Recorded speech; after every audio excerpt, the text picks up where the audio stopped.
Voilà, Grand H, Grand Homme, votre émission, vous savez, très heureux de vous savoir nombreux à l'attente de ce programme. Nous avons promis qu'on va revenir avec notre invité, votre grand qu'on avait reçu, parce qu'il devait nécessairement s'enrôler donc, à Chikapa. Et il est revenu avec les images, il s'agit bel et bien de monsieur héritier Mpiana Pierre Dukaba, Awanakatia, vice-primature ministère de l'Environnement et Développement durable. Mbote, mon mboka, héritier Mpiana Pierre. Mbote Doudou Montiri, Mbote Nabayon, sur Kolanda Biso Nangonga Oyo, Mipaignon sur Kolanda Biso, na Kishasa Mobimba, na Congo Mobimba, na Poto, na Bande Konanga Chikapa, Baignon sur Kolanda Biso Nangonga Oyo.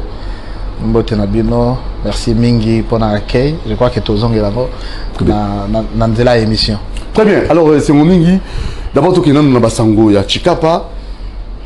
Voyage les gars, Malamo, na Moro Djambe. Voyage les Kaki Malamo, en tout cas, na commission Djambe. Sala qui était ma Cambonio sur les Kamalamo.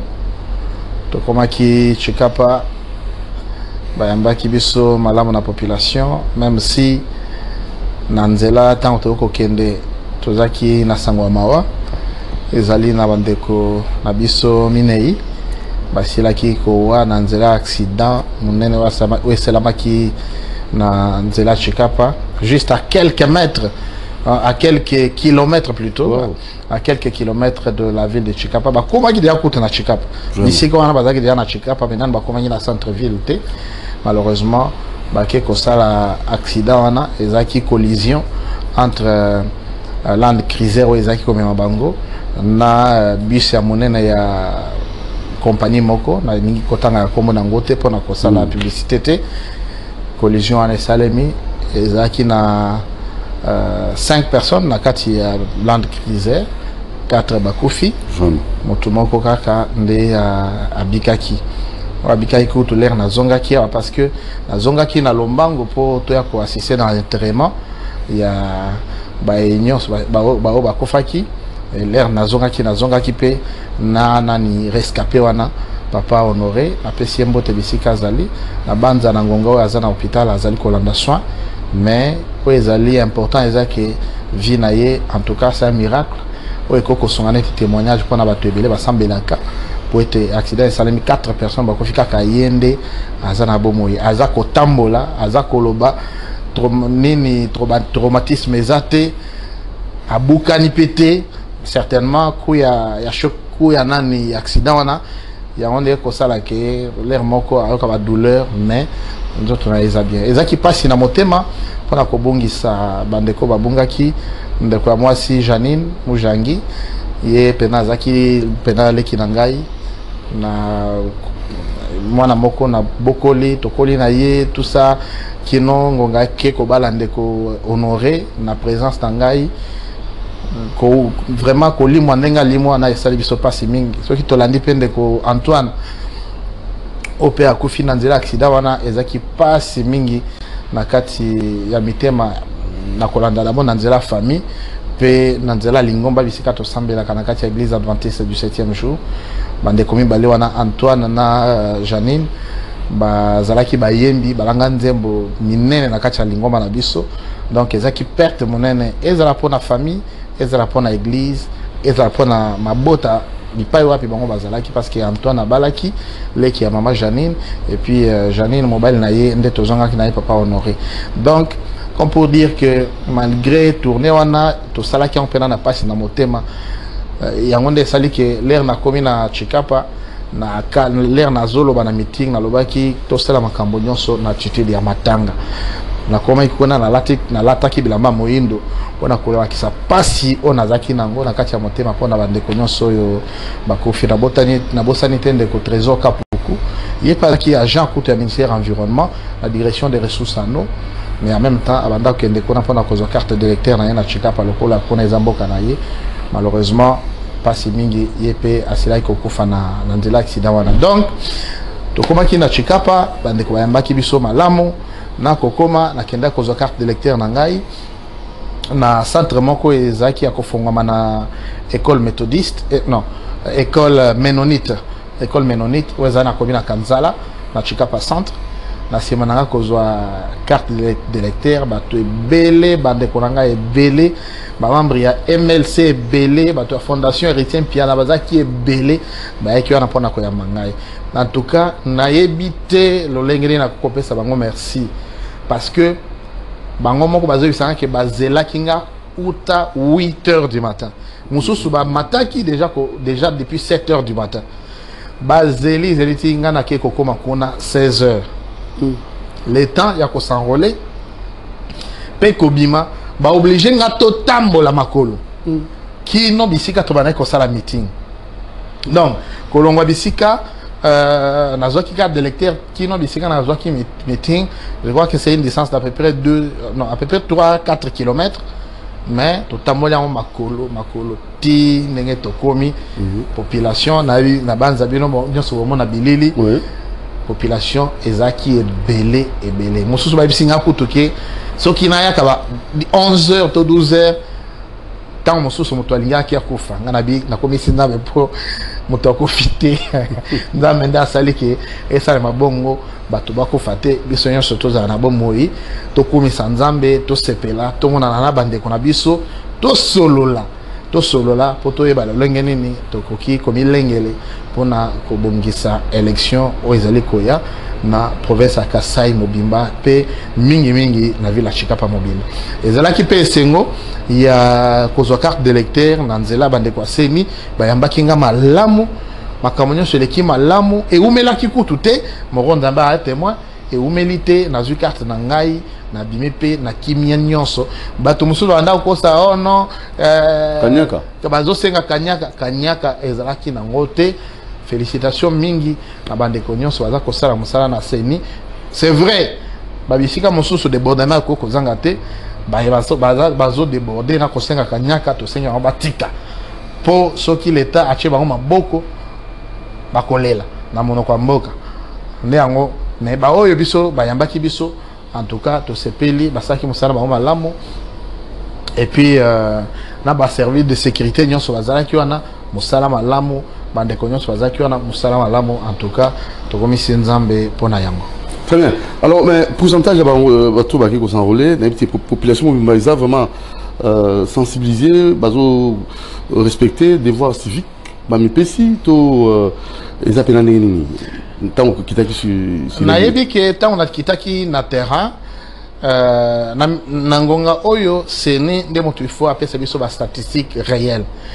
Il s'est fait que il s'est fait que 2 semaines avant ba clôturer 2 semaines avant date à le 25 février oyo ezaki prévu comme date initiale pour la clôture il y a ba opération et enrôlement statistique ezaki pena muke makasi oyebi quand ndenge na bisaki bandeko na biso Chikapa population mobimba na bisaki bango ete na 2006 ville Chikapa yango moko ezaki na si je me trompe pas 8 députés entre 8 ou 7 députés na 2011 elongwaki 8 et kitaki ekomaki 6 mais na 2018 et kitaki totikaleka na 3 députés pamba.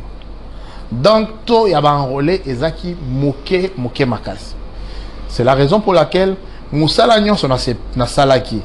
La salle Moussala a sensibiliser la population en tant qu'acteur social pour être population va s'enrôler massivement.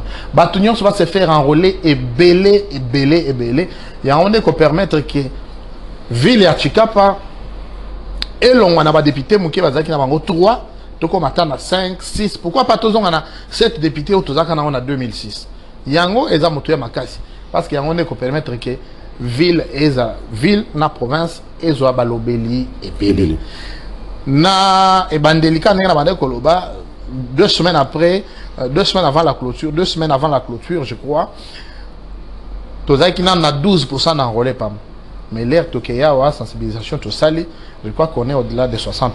Il y a enrôlé. Na ndambo mikolo oseni a aussi ko bakisa. Je crois que toko atteindre vraiment un pourcentage record pour la ville à Chikapa. Nazala kiwana à part meeting na sala ki liboso la population plus de 30 000 personnes ba kiwana. À part meeting on a salaki na sala qui peut ba descente na ba cellule na biso na kena na cellule ya RVA 2 na kena na cellule ya RVA 1 côté kana commune na Kanzala na kena na commune na Dibumba bipai wapi bande konanga ya ba musulman ba ya bakinga ba imam. Merci beaucoup vraiment pour na kena bino communauté musulmane nyonso ya Chikapa na sepeli mingi na nyonso bozali kosala et puis mingi pona appui bozali kosala kopesa na fondation Héritier Piana Pierre pe na makamonyo tozali kosala balakinga ete bakosoutenir nga na musala nazali kosala nakenda kuna na sensibiliser bango pe to baeva lolenge nini bakoki kosanrole na sala ki réunion na ba représentants communaux ba responsable communaux nyonso ya mouvement de libération du Congo pe ba représentant ya fondation Héritier Piana Pierre na sensibiliser bango na bisi bango basala musala nyonso o bakoki kosala pour que na bisika nyonso bato bakofanda et qu'il n'ait pas une seule parcelle où quelqu'un manque sa carte d'électeur. Ça c'est hyper important. Na bisi bango la personne musala wana les na kutana na ba représentant cellulaire na ba comité na bango nyonso par représentant ba cellule na biso nyonso sur la ville de Chikapa na pesi bango pe musala wana na bisi bango ba bunda ba sala effort motu na motu azwa carte d'électeur na parce que carte d'électeur ya ngonde kopesa bango pouvoir ya décision kopesa bango ndingisa ya koyeba miami bakoko pona po akaba mboka na mikolo ezali koya biso dans le cadre de la fondation tozo bunda pour que tozwa majorité parlementaire dans le cadre de l'union sacrée parce que biso nyonso mouvement de libération du Congo na moi namboka Jean-Pierre Bemba président national la PCA en tout cas salam merci mais avec beaucoup de respect na bandeko nyonso baza na kati union sacrée toujours sensibiliser population pour que cette fois-ci union sacrée ezoba député ebele yangonde ekosunga pour que mokonza mboka otokopona na 2023 aza na majorité parlementaire eko booster makambo ebele ekende liboso. J'avais fait la même chose avec les mamans. Na maman Irène Mpiana madame Nangai to lukaki lo lengeni to koko bungisa mois de mars oyo ezala mois moko ya elenge pona ba maman nyonso ya province ya Kasai mingi na ba oyo ya ville ya Chikapa. Mama Irène asoma ki moi maputa otokabula ki na ba maman à peu près 800 mamans 800 à peu près 8 entre 800 et 900 mamans ont été servies parce que maputa na bango oyo kosunga bango était ba fêter mois de mars avec beaucoup d'élégance, avec beaucoup d'honneur, l'honneur qui revient à la femme. Oui, moi si azali d'abord non seulement de konabiso parce que nga habité ceux qui yo dodo montir na bande kwa basité nga nazala bande kwa basi, c'est ça ce qui représente pour moi la femme. La femme représente aussi ma mère. OK, partout où la femme se trouve, moi je vois ma mère. La femme représente mes enfants, hein? Je vais vous dire que moi je n'ai que des filles, j'en ai 4. Donc c'est pourquoi j'aime honorer la femme. Voilà, j'aime honorer la femme. Hein, la femme représente ma fille, mes enfants, mes filles, hein, ma mère, mes cousines, ma tante, tout ce monde-là pour lesquels j'ai beaucoup de respect. Et Tozana Katia, mois de mars, boye, na ukanisa bango, na ban, na lobaka, mois de mars pour na maman nyonso sengeli ezala moi ya fierté, moi ya honneur. Moi s'il faut à mon dignité na yé pena que ezali respecter. C'est vrai. Dignité à maman et que kozala kaka pendant les mois de mars c'était. Mais c'est un peu à titre symbolique pour que bayena no la mukité to la musabango balanda dynamique wana oezo senga que la femme puisse avoir beaucoup de respect dans la société. Très bien. Alors on va demander à Moro, le réalisateur, de nous balancer les images de M. Piana Pierre Héritier qui s'est fait enrouler à Chikapa. Suivant.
Ah non, non, Lomami. C'est la scène Kassai orientale.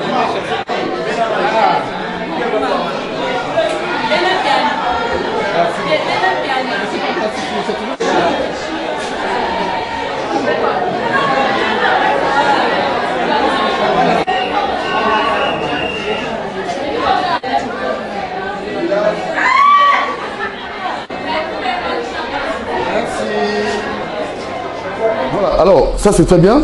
Ton monde est full immense, ton monde est vraiment accueil chaleureux et c'était vraiment une réussite totale.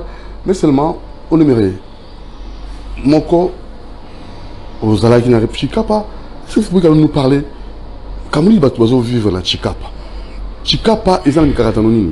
Et aussi votre apport, parce que vous avez votre fondation Héritier Mpiana Pierre. Qu'est-ce que vous faites pour, comme ça, venir en aide la population où à Chikapa? Merci beaucoup. En tout cas, vie à Chikapa est une vie normale, comme partout ailleurs au Congo. C'est vrai, nous vivons dans un pays où la majorité de notre population vit dans l'extrême pauvreté. Moi, en tant qu'entrepreneur social, j'essaye de réfléchir pour voir quelles sont les actions que je peux entreprendre pour la population sur le plan social. Et à mon niveau, avec tous les membres de la Fondation Héritier Mpiana Pierre, il y a décelé quelques problèmes qui la population. Et parmi ces problèmes, on a vu que la population a un problème d'eau. Même si la ville de Chikapa est entourée de la rivière, la rivière Mounen et la rivière Kassai, où ils allaient parmi les grands affluents, il y a fleuve Congo, ils allaient dans la rivière Chikapa, il y a la rivière Kassai. Malgré que la ville est entourée de ces rivières, malheureusement, c'est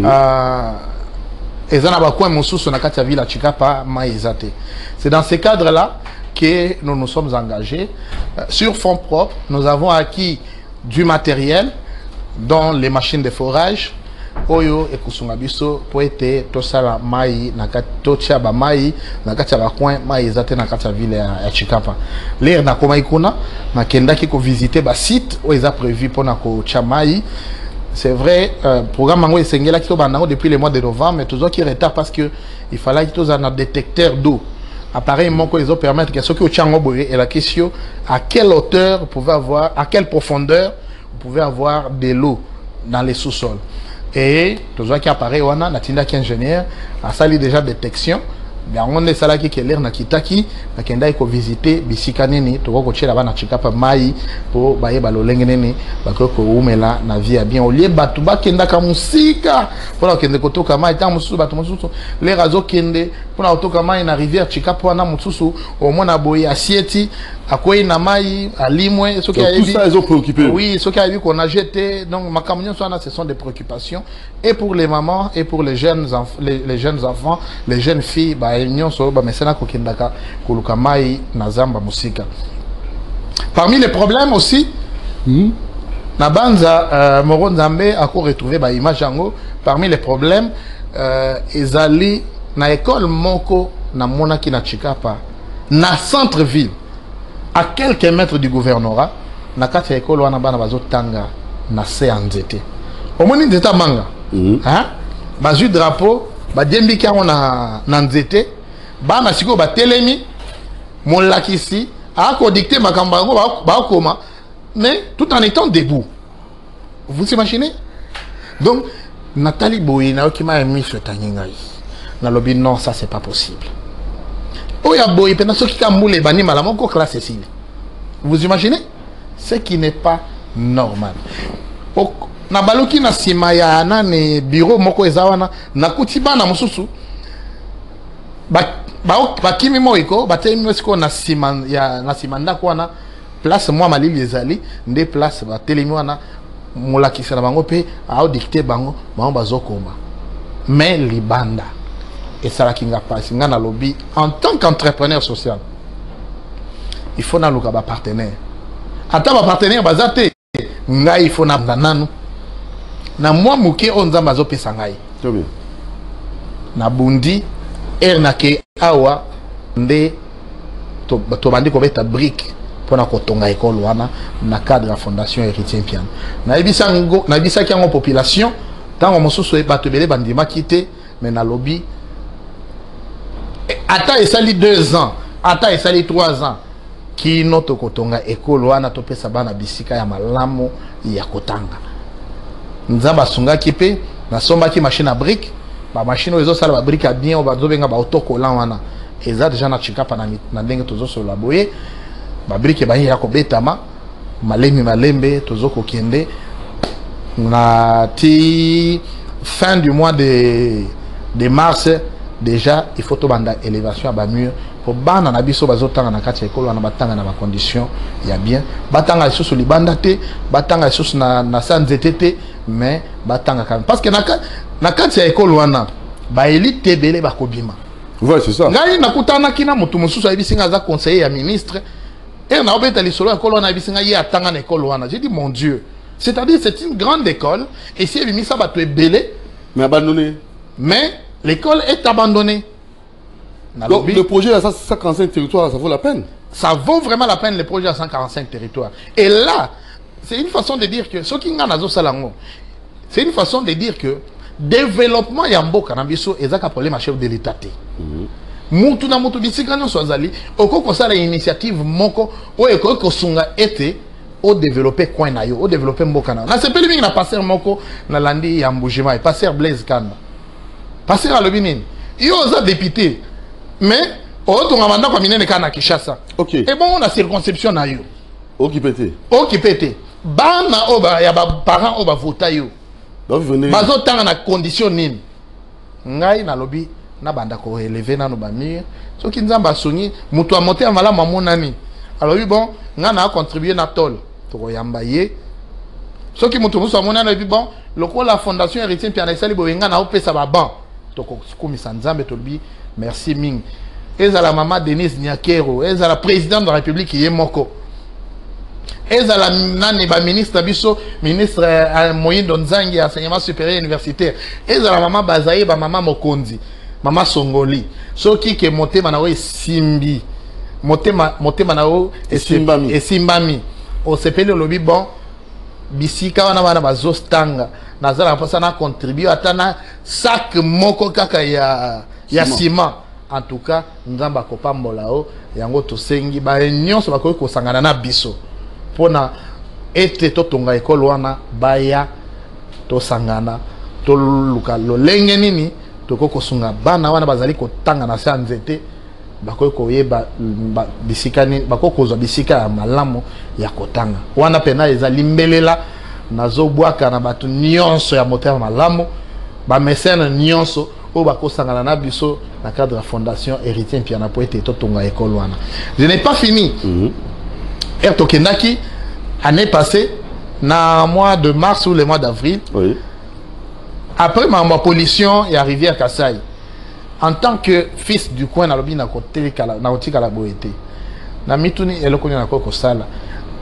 L'air ba médecin ba ki natinda ke ba médecin ba kiti ba sali constat ba maladie za ki belé na mboka. Surtout les maladies de la peau. To bundaki na cadre de fondation to jui ba kisi on a l'air toqué to lancer campagne to bengi santé Ophélie. To zaira ba minga mususu ba uti akia na Kinshasa ba minga wana bazalaki ba consulter yo ba pesio ba sali yo examen ba pesio na kisi nyonso Ophélie. Ni ango to benga kiango santé Ophélie. Na cadre de santé Ophélie pe mbala oyo depuis les samedis passés, non depuis les vendredis passés. Depuis les vendredis passés, tu as lancé sur cette campagne santé Ophélie. Au moment où je vous parle, il y a déjà 20 personnes qu'on a opérées gratuitement. Moussous bazaki na myome, moussous bazaki na appendicite, moussous bazaki na hernie, moussous bazaki na kyste. On opère gratuitement sur fonds propres de la fondation Héritier Mpiana Pierre. Wana eza façon na biso ya ko contribuer lo lengenini, comme on a toujours dit en français, un corps sain dans un environnement sain. On avait dit il faut vraiment donner la priorité à la santé de l'homme, parce que ceux qui montoisa na nzoto malamu te akokende bilanga pona lokela bana eloko kolia te. Ceux qui molakisa nzoto malamu te akokende na kelasi te pona okende olakisa bana.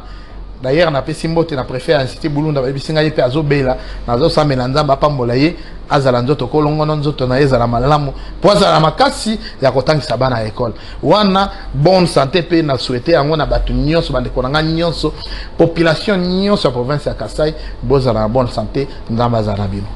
Vraiment. Alors, c'est un peu la pierre coup de chapeau hein, parce que vous avez un souci ya kosunga et ya ko faire développer un milieu au Fandi, ça c'est très bien, Fondation Héritier Mpiana Pierre. En tout cas, rapidement, dans MLC, adhésion, et tout un mélange numérisé, adhésion, il y a des membres d'habiter, et aussi cotisation, je ne sais pas, est-ce que aux IPTango, il y a faire adhérer suffisamment de nouveaux membres? Bien entendu, l'air n'a avec un lot de plus de 200 cartes de membres. Au moment où je vous parle, je vous dis que ma carte n'est pas ici. Et c'est ngeli tant on a quitté les sources dans le mois de mars parce que ma maman baibisa kinga en tout cas président Héritier Mpiana Pierre et amala auto le mois de mars tolata tolia petomela. Na ici bango problème ezate tokobunda.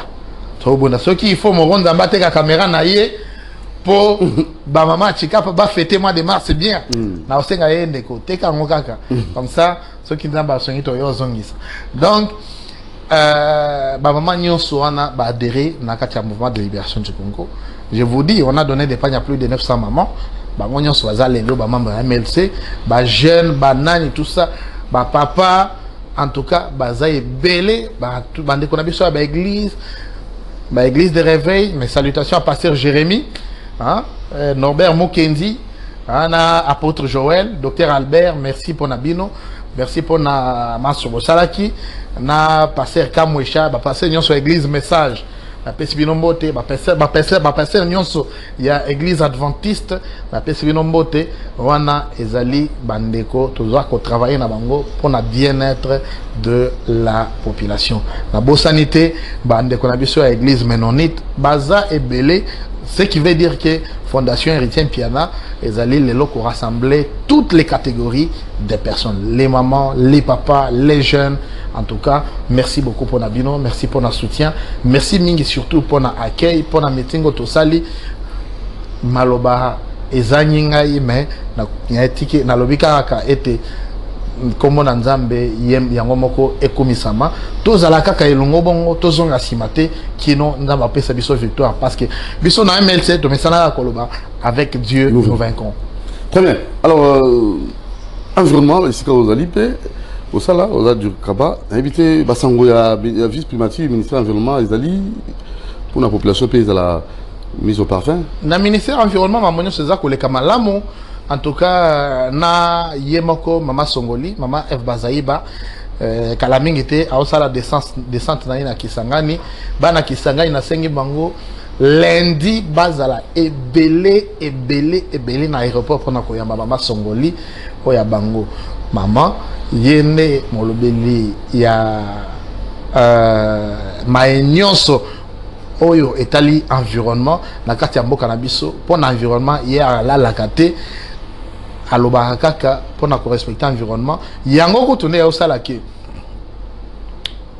lelo ezala na nzela bitumba mosusu to gagner te mais na nzela environnement et c'est to gagner to longa bitumba oyo ezali ko s'imposer na mboka na biso donc makambo sur environnement ezali bien na chikapa ko na bosanaki to senga ki pena na Mama Songoli andimaki ete na chikapa programme ya reboisement isalema pe programme wana esalemi na ngonga tozoloba on a fait les reboisements sur 100 hectares na ville à Chikapa.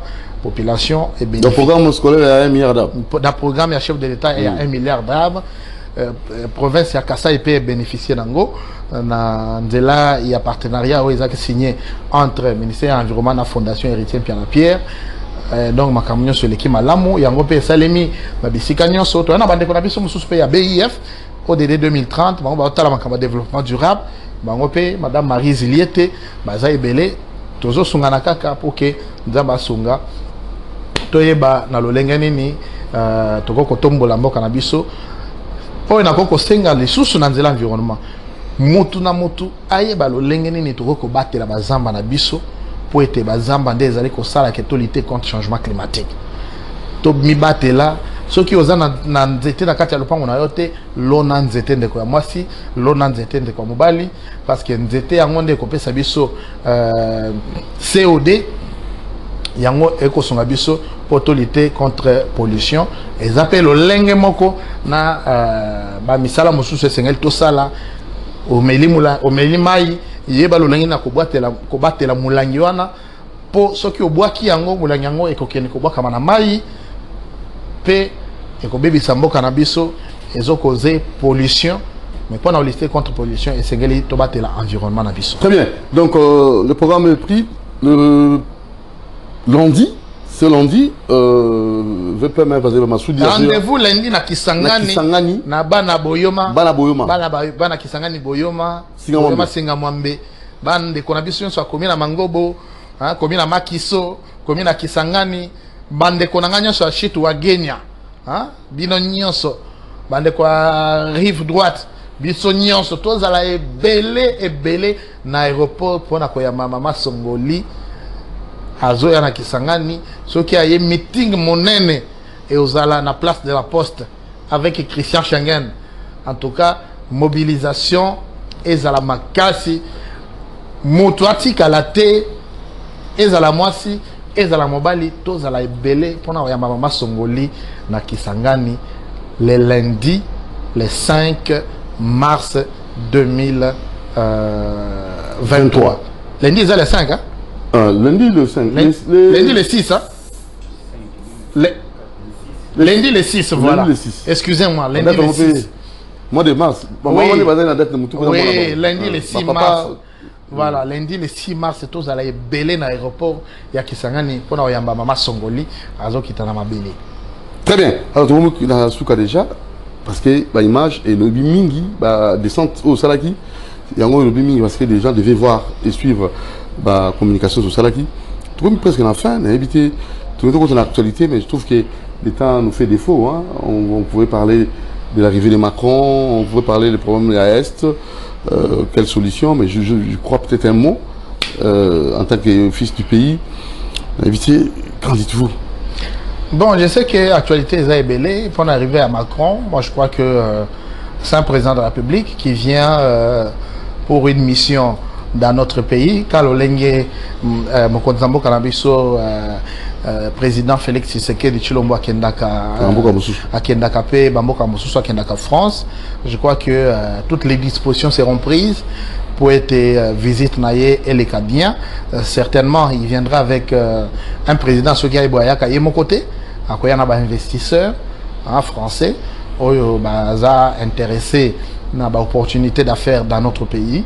To sengi était bayamba bien, to yamba bango malamo et puis mamonyo se ko salema selon les programmes établis et ça les convenablement et puis bazonga malamo et makamonyo se les kamalamo. Je crois que le Congo a toujours été un pays hospitalier. To yamba kabato malamo papa yake wa batu bayamba qui est bien. Président François Hollande a yaka na mboka na biso to yamba ka bien.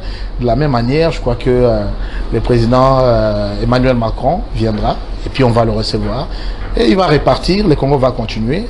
Otoko Senga ezali été visite naie et même un plus dans les défis et belé tozana ngona na mboka na biso, notamment en ce qui concerne la guerre à l'est du pays. Bande Kobele bazo réagir, balobi était la France est complice du Rwanda par rapport à l'agression parce que la France n'a pas condamné. Mais j'ai suivi quand même l'interview du président français dernièrement. Il a condamné l'agression de la RDC par ses voisins. Il a rappelé que les frontières de la RDC sont intangibles. Donc ça, c'est déjà un pas. Mais nous voulons qu'on aille au-delà. Nous voulons que l'on passe même à des sanctions.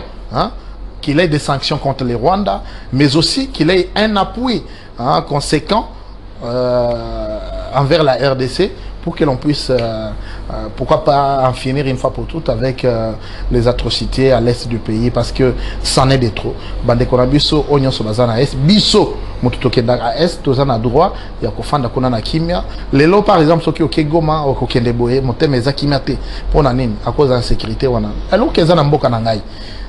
Tozana posa ete to bando kende Goma, OK Bunia, OK Ruchuru, OK bisika nyonso na ndenge tokendaka, OK kotambola, OK malamu ozongi pe motema na okimia.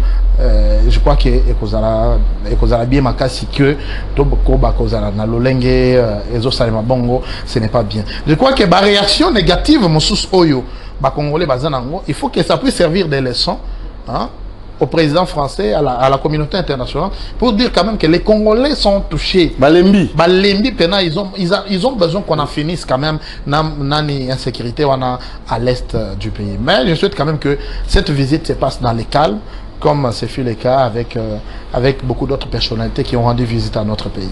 Alors pour clore, c'est pas... Merci beaucoup na Moron Nzambe okenda tukanga na Chikapa. Merci na bandeko na nyonso. Merci na madame mon épouse, ma chère Irène Mpiana. Que Dieu bénisse notre famille. Nzamba pambola bandeko na nyonso Chikapa. Toute ma base bandeko na nyonso ba membre nyonso Fondation Héritier Mpiana. Nzamba za na bino mama Deti mokonzi ya ba mama kuna na Chikapa. Nzamba za na bino tika ete Nzamba za na biso mois de mars to mona na lisusu avec l'aide de Dieu to sambela kan Nzamba sunga to mona na po ke to fêter na ba mama balia bamela pe balatat wana na clôture à moi de la femme, na clôture à moi de la femme. donc maman va aller là au mingi talaga maman va aller là talaga ba maman de bisika moté me fandit to ko mingi. Vraiment. Merci beaucoup Héritier Mpiana Pierre Ozali Bongo Moko de Kaba, la vice primature ministère de l'environnement et développement durable. Il quand même mis ma soudi et je crois que très prochainement aux Asunayo et bien des bonnes choses. Toujours disponible. Bonne chance. Toujours disponible. Merci à Moron Jambé, dans mon pays on a assisté, il y a Michel, il y a Dieu merci. Donc Michel Louzolo, Dieu merci. Comment on a passé? Ah, dis-le.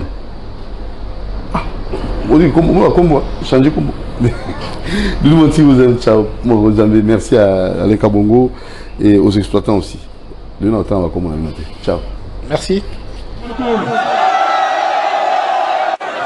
Ok. Badika baba likupe toto bel monokolo. Ah. Toto. Tubango lulu. Badika baba likupe ta carte d'électeur to. Bel. Ok. Baka di ba fait carte pendie bel monokolo. Ok.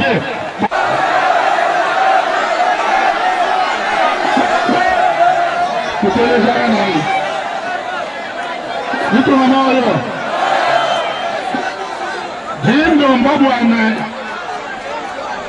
Kubangila numpinye basi togulabu. Tangila mozu mwabo ni nusomba. Mulufangu jusomba. Ebe jabwane muntu ne muntu ukamfete carte d'électeur kende ani. Ukaba kena mufete carte d'électeur to. Enze Lucas wana iko hanta carte d'électeur kende. Wasingani. Kutelejana hii. Kutelejana hii. Baba kwata.